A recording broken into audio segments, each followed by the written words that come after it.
I achieved $30 million before I turned 30, and in this video I'm going to break down how I did it so that you can learn and copy me. Alright, so as you can see here, it's just some of our screenshots from our ad campaigns where we spent around almost $1 million and got back around $4.2 million in revenue, giving us $3.3 million in profit. And then the second campaign where we spent around $400,000 and getting back $1.7 million in revenue, which is around $1.3 million in profits. And this is just some of our campaigns. We do have many other campaigns that are running as well. Right, so as you can see on the left, it's our 2CCX awards where ClickFunnels gives us these awards whenever we hit $10 million in sales. As you can see, we have 3.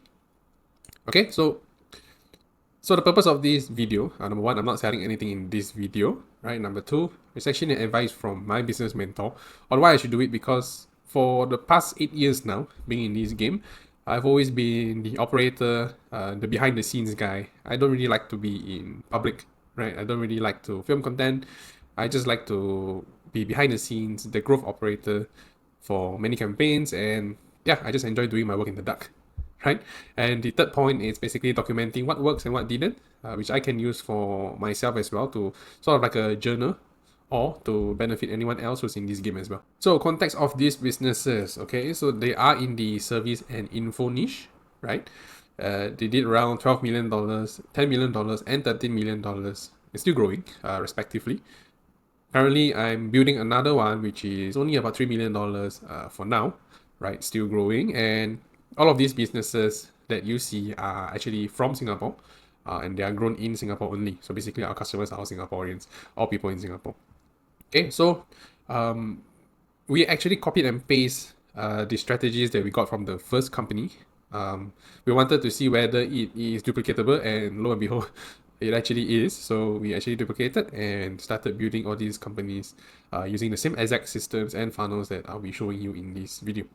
Okay, and the figures that you see are actually cash collected. They are not company valuation. Honestly, I don't even know what is the company's valuation, but yeah, they are all cash collection. Right, so let's start with the costly mistakes and misconceptions that I've learned along the way. Okay, so the first step that we made, I would say that this is similar to a lot of business owners in Singapore. We were obsessed in CPL, cost per lead. So we were finding a lot of ways to reduce our cost per lead. We've tested all kinds of ads, video ads, image ads, even meme ads, right? So we were very obsessed with CPA. Anything above $30, we were like, whoa, that's way too high.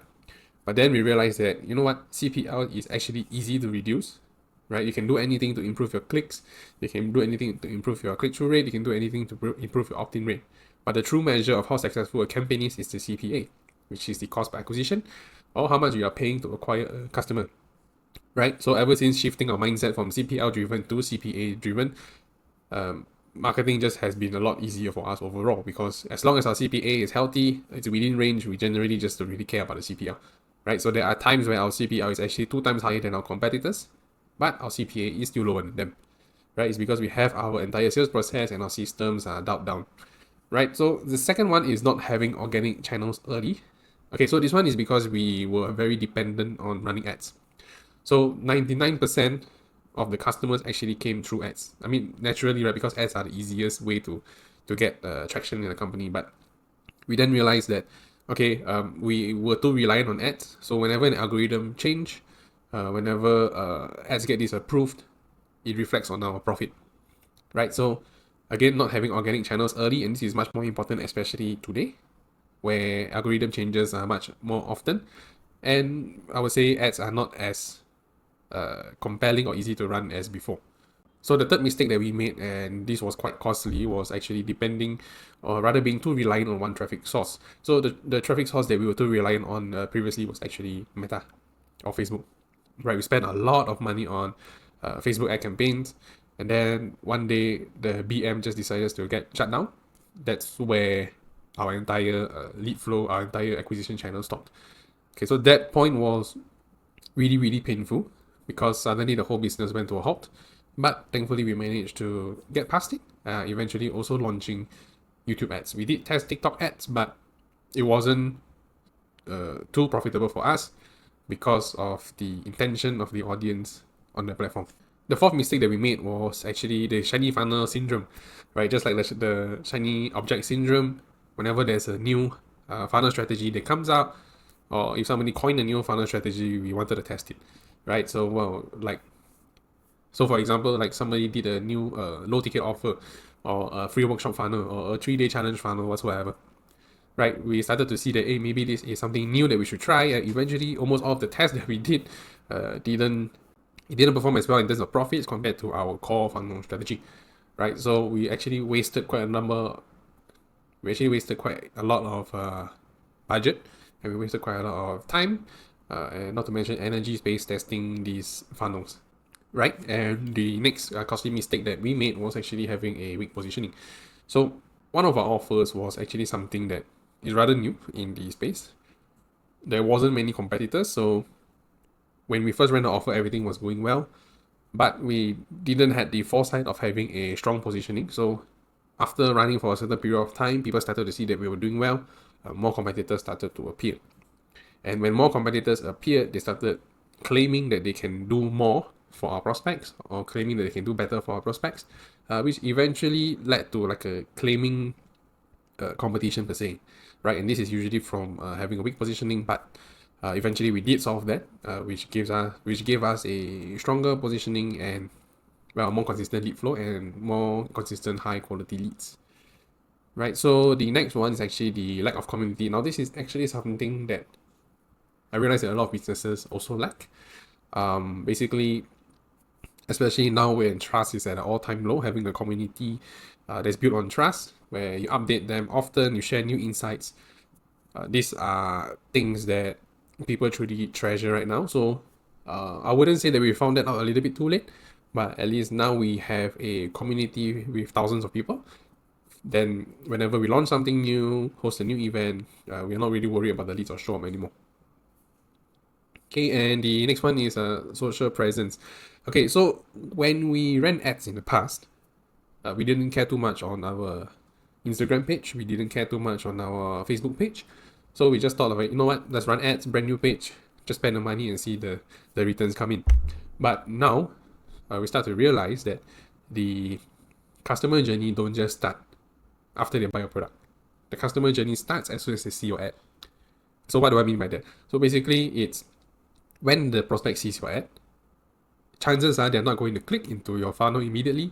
They're not going to go into your website immediately. And even if they do, they're going to try to find more information about you before giving you their contact. So usually what prospects do is that they will look at your Facebook profile, they will look at your Instagram page, and they will see whether you're knowledgeable or whether you relate to them enough, right? So that's where having your social media profile is kind of like having a new portfolio per se, right? Where you need to show them your clients' work, how you manage to solve their problem, right? And then, of course, positioning yourself as the most logical choice in your market. So that's what we started to shift, and we did see a direct correlation with our CPA, where the more we posted on our social media, of course, posting content that makes sense, right? Not just posting dancing videos, then our CPA started to drop. Okay, and then the last point, which is quite similar to the shiny funnel syndrome, is actually that we believed when other people say that, oh, I got this new strategy to do this, I got this new strategy to do that. But honestly, after going through so many different offers, testing so many type of secret strategy per se, there isn't really any secret. It's something that Alex Hormozi like to say, right? It's either you do something more, you do something better, or you do something new. And majority of the time, it's always doing something more or better, right? So there isn't really a secret strategy, as you will see later on. Really, it's just a matter of having a funnel strategy that fits your business and your lifestyle, having an offer that converts, and having a strong marketing strategy, right? Of course, the way you run your ads, the campaign structure, all these tend to make a difference, but it's not the secret sauce, right? There is no secret sauce. At the end of the day, it's having a good offer, good marketing message, and that's it, right? Okay, so what worked well? Firstly, it's understanding what metrics to track. Level 1 metric versus level 2 metric. So level 1 metrics are more core metrics like your CPA, right? Your conversion, your AOV, the average order value, and your lifetime value, LTV of the customer, right? These are the ones that we track first. Whenever we have a team meeting, we always go through these metrics first. Now, if these metrics start to look off or they are not where we want them to be, then we will start looking at level 2 metrics, right? What is the CTR of the ad? What is the CTR? Basically is the click-through rate. what is the cost per link click, we start diving into the more in-depth metrics, right? So the reason why we do this is because if we always obsess about level 2 metrics, we might change something that didn't need to be fixed, right? And it's also to give us a better quality of life, right? If we always obsess on the small things, life tends to be quite stressful, right? As long as our level 1 metrics are within our range, everybody's business is different, right? So if it's within our target, we just let it be, right? We don't obsess about level 2 metrics because, yeah, if you're obsessed about the tiny things, you tend to go a little bit crazy. Okay, so the next one is diversifying into different traffic channels. So yeah, learning from our mistakes on relying on one traffic channel in the past. Now all of our campaigns, we are running at least two different traffic channels, mainly Facebook and YouTube. YouTube is still the best performing for us, right? Because of the higher intent people there. And then we are also having more organic channels, right? Organic channels is affiliate, referrals, and of course your social media. Okay, understanding funnel economics. So this is something that is very important and something that a lot of business owners in Singapore actually miss. Is understanding your funnel economics, which is also why a lot of people are very obsessed on CPL because they don't know what is their target cost per acquisition. Because if you know your funnel economics well enough on how much your cost per acquisition you can tolerate, whether your cost per acquisition is higher than your competitors or lower than your competitors, if you can afford the higher cost per acquisition than your competitors, then generally you can spend more on ads and acquire the same customer, right? So for us, what we do, this may be obvious for some business owners, may not be obvious for others. Basically is we want to make sure that we have enough monetization throughout the entire process that we can spend more to acquire a customer as compared to our competitors.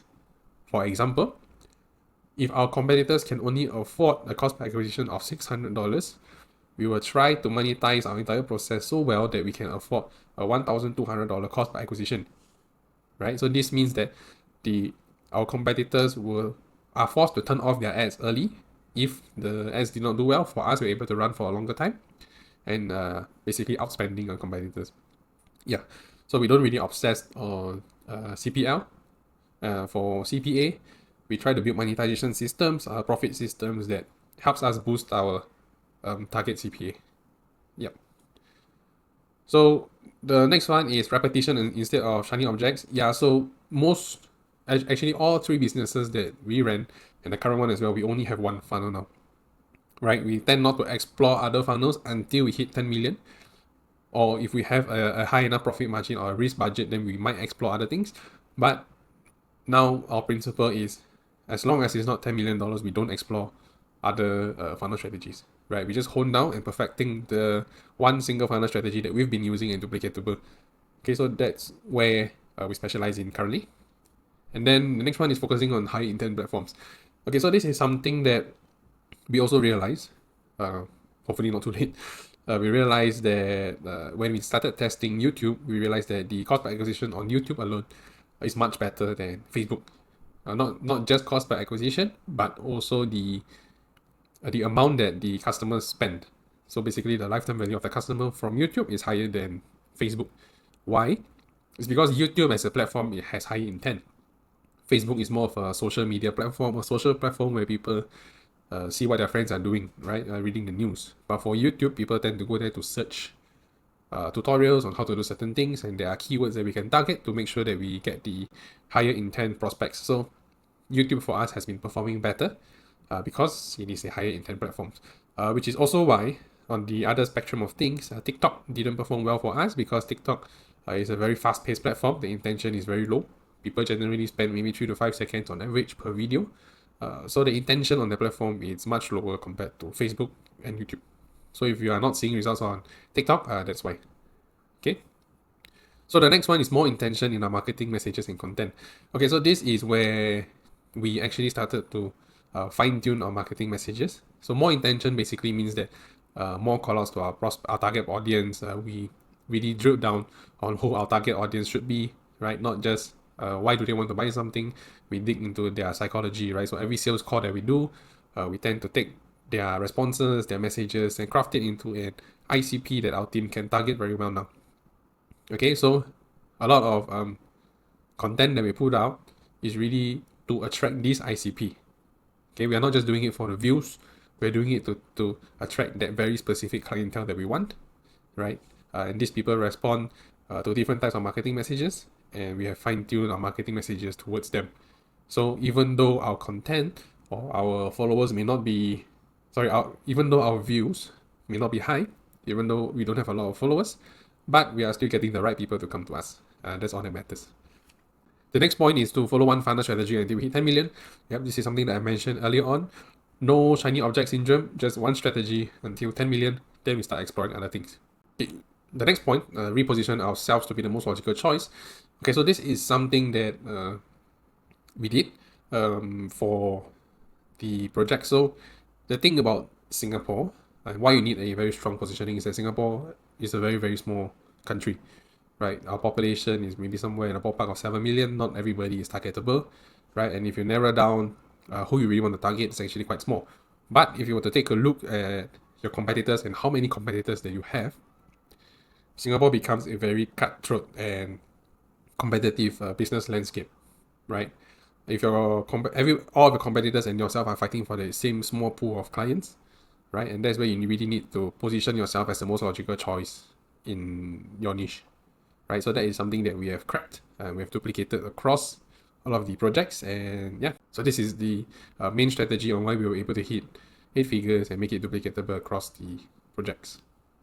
So the next one is basically we understood the power of community, constant engagement, and keeping your community warm. Yeah, that's where we start building a lot of trust inside as well.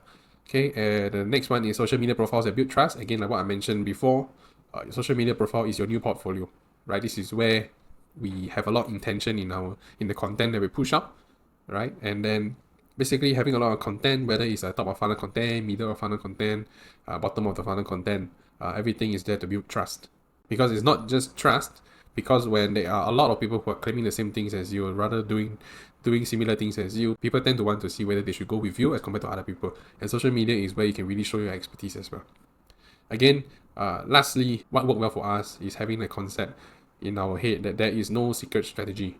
Okay, every single thing is simple. It's just that you have to do with enough repetition and do it well enough where you optimize every single step. There is no one hidden funnel or one hidden media buying strategy that you should use. So now let's go into the funnels that we have used to get us the 8 figures in our projects. So there are 2 different funnels.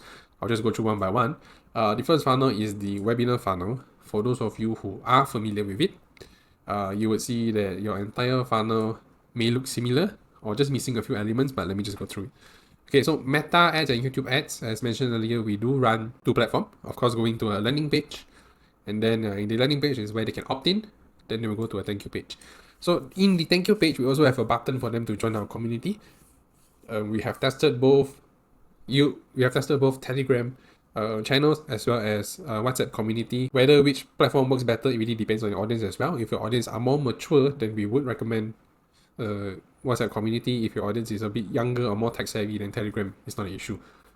Okay, then of course we will go to the webinar, right? And then webinar, if they show up, of course they will go through the entire webinar content and then see the offer. If they did not show up, that's where the email series will be fired out, where we will re-invite them, right? Actually, it's not just an email series, there's also a WhatsApp series, okay, where we re-invite them. And then if let's say they are not able to make it, if they were to reply that they're not able to make it, then we'll send them to auto webinar. Okay, and the auto webinar content is the same as what you see in the webinar. Now, for those who attend the webinar, you only got 2 options, whether you buy or you do not buy. For those who buy, then of course the usual is to send them to the bootcamp. Then for those who did not buy, that's where we will offer a downsell. Downsell, there is no magic offer. You really have to test whether you want to go for just a slightly lower price or you want to do a monthly recurring. It's up to you. You just have to test. We have done both. For us, we usually go with just the lower price. So the lower price can be a recorded cost, for example. Okay, so the next one, it's something that most people actually miss as well, is that after they bought the front-end offer, we will get them to purchase another product, right? Whether it be a software or any other product, this is where there will be a first stage of monetization. On average, the take-up rate for us is actually 90%. This is where they will buy offer that is about a few $100s on top of what they have already bought from the front-end offer. take-up rate is 90% is because we already frame them and seed them that they should be buying this. So for us, by the time the prospect reaches here, we already know that this clientele or this prospect is really profitable for us, right? Whatever we spend on ads to acquire this customer, we have already profit from them. Then that's where all attendees of the bootcamp is actually free for us, right? So when they attend the bootcamp and they proceed to buy the high ticket, everything there is pure profit. So this entire model is something that is very scalable for us, especially if you were to take a look at our downsell, our auto webinar, the community, our referral and affiliate programs, everything adding together, you will then realize how profitable this entire model is. And yeah, this model alone brought us to 8 figures in sales. Now the next one is actually the not doing webinar, but it's more of an application funnel. This is what we usually use for service-based businesses. Again, Meta and YouTube ads going to a landing page with a VSL. VSL basically is a video, what they call a video sales letter, right? And that's where after the prospect watch the video, they go into an application page where they select a time slot to book a call, and then after that to a thank you page where we will then direct them to join the community again. Similar. Again, everything's about building community. Yeah, so for organic side, we actually direct them to join the free community as well. The goal is to build a community, warm them up, then you can just throw any offer at them. After that, after they book the schedule, an appointment setter will reach out to them. Then there's really only two options. Either one, they set up a sales call, or if they did not set, then the appointment setter will direct them to the community if they have not joined yet. Okay, again, no force pushing. End of the day, everything just relates back to the community, and that's where we'll do our framing, our seeding, our content, our trust building. Then they will automatically go and book another call with you, because that's where trust is established, right? And then they get more excited on what you have to offer. Then if the appointment setter sets the appointment, then they will go to a sales call where they will pitch a high ticket, right? For the sales call, again, either you show up or you don't show up. If you don't show up, it will be an email series or a WhatsApp series where it will then direct them to a community or to reschedule. And then for those who show up, they either buy the high ticket or they're not buy. So if they did not buy, then we will then downsell them something again. So as you can see here, having additional layers of like pushing people to the community, having downsells is something that this entire model is very profitable for us as well, right?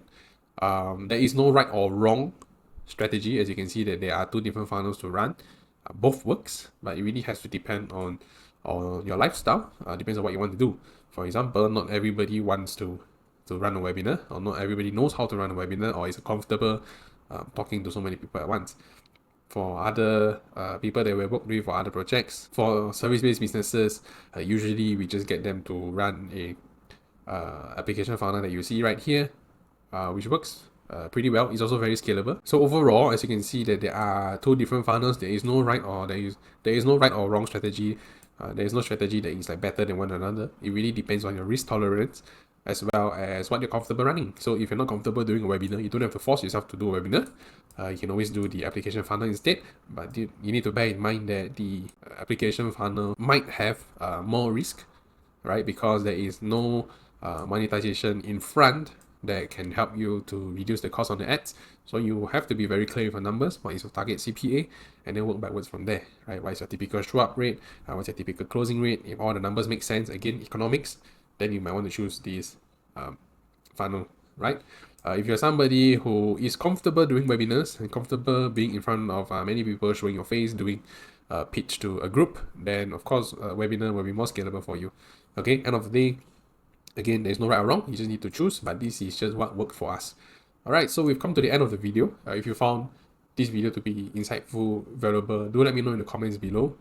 And don't forget to like, subscribe, and share. And I do post quite regularly on Instagram, as well as I do have a free community as well where I share bite-sized insights on what's working right now, because we are still running all of these projects and even more. And I like to share what's working for us currently, and that's where business owners like yourself can adapt and use these strategies as well. So feel free to follow me on social media and join my free Telegram channel. The links are in the description below, and I'll see you soon.